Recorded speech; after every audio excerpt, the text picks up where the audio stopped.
saya Brasilis Scofi. Baik, kita masuk pada bab 1 yaitu dasar teori. 2.1 pengertian. Gerak menggelinding pada benda terjadi pada saat benda tersebut mengalami dua gerakan sekaligus, yaitu rotasi terhadap sumbu bola dan translasi bidang yang dilalui. Oleh karena itu, benda yang melakukan gerak menggelinding memiliki persamaan rotasi. Sigma T sama dengan I kali A, dan persamaan translasi sigma F sama dengan M kali A. Besar energi kinetik yang dimiliki benda menggelinding adalah jumlah energi kinetik dan energi kinetik translasi. 2.2 Gerak menggelinding pada bidang datar.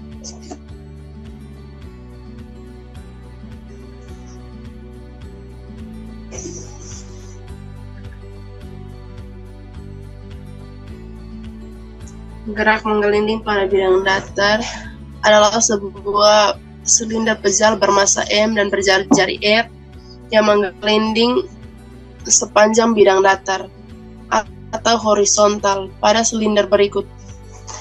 Gaya sebesar F jika silinder bergulir tanpa selip, maka silinder tersebut bergerak secara translasi dan rotasi. Pada kedua macam gerak tersebut berlaku persamaan sebagai berikut. Yang pertama,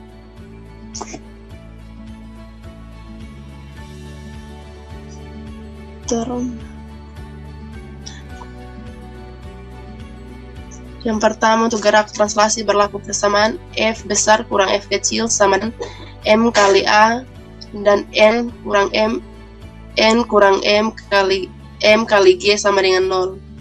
Untuk persamaan gerak rotasi berlaku persamaan lambda sama dengan I kali T kali A. Karena silinder bergulir tanpa selip, maka harus ada gaya gesek. Besarnya gaya gesek pada sistem ini adalah sebagai berikut. F kurang I dalam kurung A per R kuadrat tutup kurung sama dengan M kali A. F sama dengan M tambah I per R pangkat 2 kali A. Untuk mendapatkan nilai A sama dengan F per M tambah I per R pangkat 2. Karena I sama dengan 1/2 M R kuadrat, maka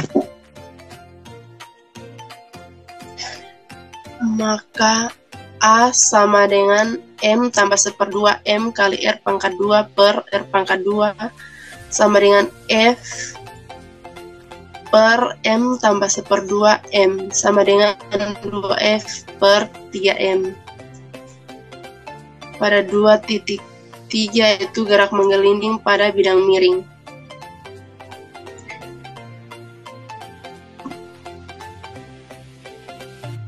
Benda titik yang meluncur turun di sepanjang bidang miring yang membentuk sudut theta dengan sumbu horizontal akan mengalami percepatan gravitasi sebesar A sama dengan G sin theta. Bila benda yang meluncur turun tersebut berupa benda tegar yang dapat berotasi, maka deskripsi agar yang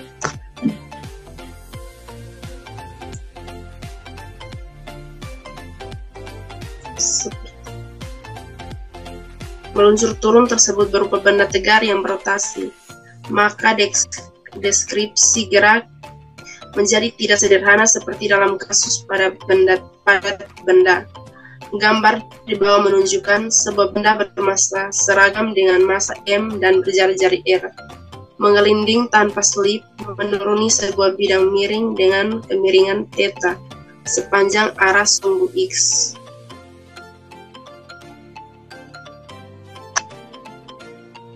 Lanjut.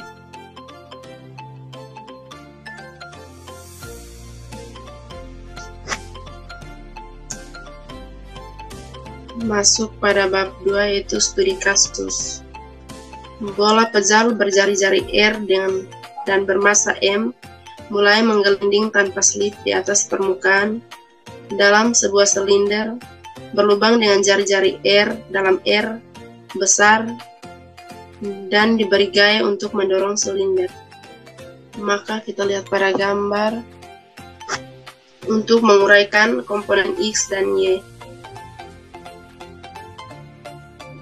Kita menguraikan pada komponen X terdahulu. X sama dengan R besar kurang R kecil sin theta menghasilkan X aksen sama dengan dx per dt. Untuk mendapatkan nilai X aksen sama dengan d per dx dalam kurung R besar kurang R kecil sin theta sama dengan R besar kurang R kecil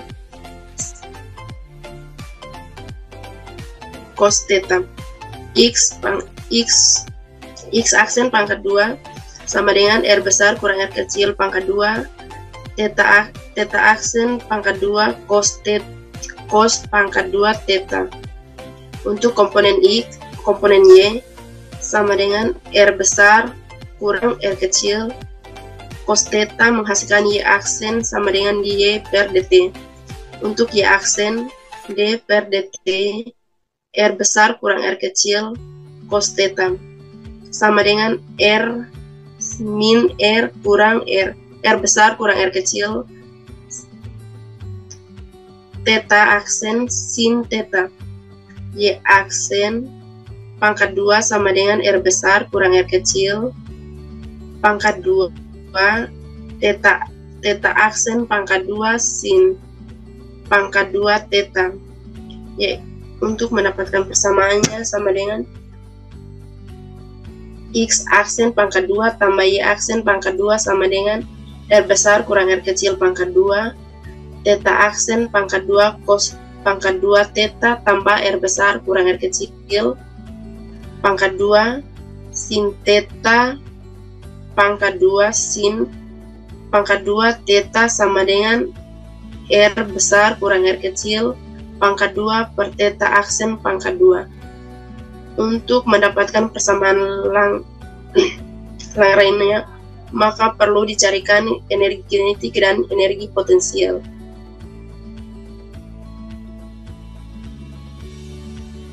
Maka yang pertama untuk nilai L sama dengan T kurang V. Untuk mendapatkan nilai T, maka sama dengan T sama dengan 1/2 M dalam kurung X aksen tambah Y aksen pangkat 2 sama dengan M theta aksen pangkat 2 per 2 kali R besar kurang R kecil pangkat 2. Untuk mendapatkan nilai V, maka sama dengan M kali G kali H sama dengan M kali G dalam kurung R besar kurang R kecil cos theta. Untuk mendapatkan nilai L sama dengan M theta aksen pangkat 2 per 2 kali R besar kurang R kecil pangkat 2 kurang M kali G kali R besar kurang R kecil cos theta. Untuk mendapatkan persamaan umum sistem sama dengan D per dx kali dl per d aksen theta sama dengan dl per d aksen theta tambah f. Maka dl sama dengan d aksen theta sama dengan dm theta pangkat m aksen sama dengan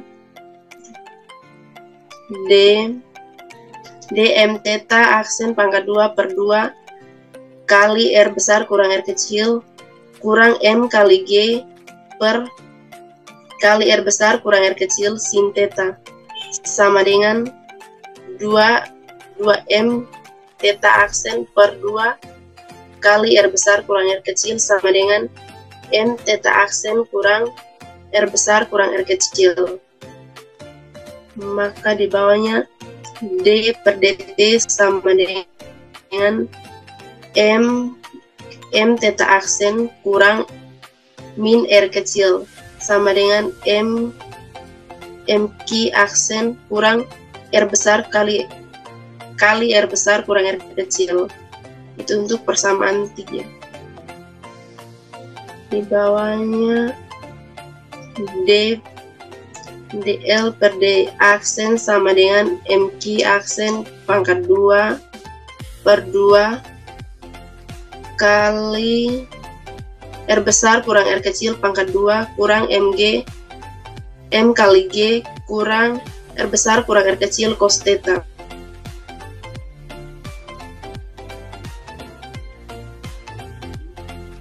dl per d aksen sama dengan negatif M kali G per R besar kurang R kecil sin theta aksen. Maka kita substitusikan persamaan 3 dan persamaan 4 untuk mendapatkan nilai M theta aksen sama dengan R besar kurang R kecil sama dengan min M kali G kali R besar kurang R kecil sin theta tambah F. Theta sama dengan 0, maka sin theta sama dengan 0 sehingga theta aksen kali R besar kurang R kecil sama dengan G kali R besar kurang R kecil tambah F. F sama dengan theta aksen kali R besar kurang R kecil tambah G kali R besar kurang R kecil. Maka untuk nilai Fs-nya sama dengan R besar kurang R kecil kali S pangkat 2 kali S pangkat 2 kali XS tambah G kali R besar kurang R kecil atau nilai X. Untuk nilai Fx X per F sama dengan 1 per R besar kurang R kecil S pangkat 2 tambah G kurang R besar kurang R kecil. Baik, karena teman saya sudah menjelaskan tentang teori dan studi kasusnya, saya akan menjelaskan hasilnya. Sebelumnya, perkenalkan, nama saya Rahela. Kita ambil contoh pemisalan untuk nilai jari-jari silindernya 1 meter, jari-jari bola pejalnya 0,2 meter, percepatan gravitasinya 10 meter per second kuadrat. Untuk gaya eksternalnya 1 Newton. Terus dari nilai-nilai parameter tersebut kita masukkan ke persamaan 5 sehingga transfernya menjadi XS per Fs sama dengan 1 per 0,8 S kuadrat tambah 8. Kita langsung masukkan ke program dengan nilai 6 sama dengan 1, dennya sesuai persamaan 0,8, 0, dan 8. Untuk stepnya 6 per den. Untuk hasil runningnya kita akan dapat grafik seperti yang ada di layar. Grafik itu merupakan respon sistem open loop yang menunjukkan sistem secara alami, dan sistem itu juga menunjukkan error yang sangat tinggi sehingga berada dalam keadaan yang tidak stabil. Agar sistem tersebut dapat stabil, dengan kata lain untuk mempertahankan bola pejal pada posisi yang tegak, maka diperlukan sistem kontrol. Untuk menghasilkan sistem kontrol yang baik, diperlakukan sistem yang tertutup atau closed loop system. Kriteria perancangan sistem kontrol closed loop agar menghasilkan kontrol yang baik adalah: yang pertama, memiliki waktu naik atau rise time yang cepat; yang kedua, overshoot sekecil mungkin; dan yang terakhir, tidak memiliki kesalahan pada keadaan mantap atau ready steady error.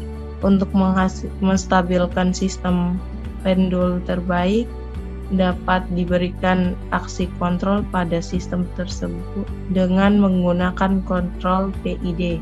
Yang pertama itu ada proporsional. Untuk proporsional kita masukkan nilai KP-nya sebesar 300. Untuk NAM-nya sama dengan KP dan gen-nya kita di persamaan kita tambah dengan nilai KP 0,808 tambah KP. Untuk waktunya kita buat dari 0 sampai 2 detik. Untuk stepnya 6 den, T. Untuk grafik yang dihasilkan akan tampak seperti pada di layar. Grafik itu memperlihatkan bahwa kontrol proporsional mengurangi nilai waktu naik, meningkatkan overshoot, dan waktu turun mengalami perubahan yang sangat kecil. Jika KP diberikan penguatan yang besarnya sama dengan waktu naiknya berkurang, tapi waktu turunnya makin besar dan periode osilasinya semakin besar sehingga sistemnya tidak mencapai kestabilan. Yang kedua ada proporsional derivatif. Untuk proporsional derivatif kita masukkan nilai KP-nya 400, KD-nya 300, NAM-nya KD KP. Untuk den-nya sama seperti persamaan alami, tapi kita tambah nilai KD dan KP-nya. Jadi persamaannya 0,8, 0 tambah KD, 8 tambah dengan KP. Untuk T-nya kita tetap buat 0 sampai dengan 2 detik. Untuk stepnya tetap 6 den T. Hasil grafiknya yang terlihat pada gambar. Dari gambar itu memperlihatkan bahwa kontrol PD dapat memenuhi kriteria yang diinginkan, yaitu tidak ada overshoot, waktu naik yang cepat, dan tidak memiliki kesalahan pada keadaan tuna. Oleh karena itu, sistem mencapai keadaan stabil pada saat T sama dengan 0,22 detik ketika diberi nilai KP 400 dan nilai KD-nya sama dengan 300. Jika diberikan konstantanya lebih besar dari konstanta yang sudah dibuat 400 dan 300, maka grafiknya tidak stabil. Yang ketiga ada proporsional integral. Untuk nilai KP-nya sama dengan 70, KI-nya sama dengan 30, NAM-nya KPKI, den-nya kita masukkan nilai KP dan KI. Jadi 0,808 tambah KP dan KI. Untuk T-nya tetap 0 sampai 2. Untuk stepnya tetap 6 den dan T. Hasil grafiknya ditunjukkan seperti di gambar. Itu menjelaskan bahwa penggunaan kontrol PI pada sistem tidak begitu baik karena memberikan perubahan yang tidak berarti pada sistem ketika dikontrol dan tidak memberikan respon yang diinginkan. Yang keempat ada proporsional integral derivatif. Untuk proporsional integral derivatif kita pakai KP, KI, dan KD. Untuk KP-nya kita ambil nilai 300, KI-nya kita ambil nilai 900, KD-nya kita ambil nilai 300. Untuk NAM-nya KD, KP, dan KI. Untuk den-nya kita masukkan persamaan yang seperti di awal, tapi kita tambah dengan KI, KP, dan KI. Menjadi 0,8, 0 tambah KD, 8 tambah KP, dan KI. Untuk T-nya tetap 0 sampai 2 detik, dan stepnya 6, den, T. Untuk grafiknya ditunjukkan seperti di gambar. Dari gambar itu menunjukkan bahwa respon yang terjadi ketika diberikan kontrol PID sama dengan respon yang terjadi ketika sistem kontrol dengan kontrol PD, yaitu tidak adanya overshoot, waktu naiknya cepat dan tidak ada kesalahan guna. Dengan demikian, sistem tersebut mencapai posisi yang paling stabil daripada ketiga sistem kontrol lainnya.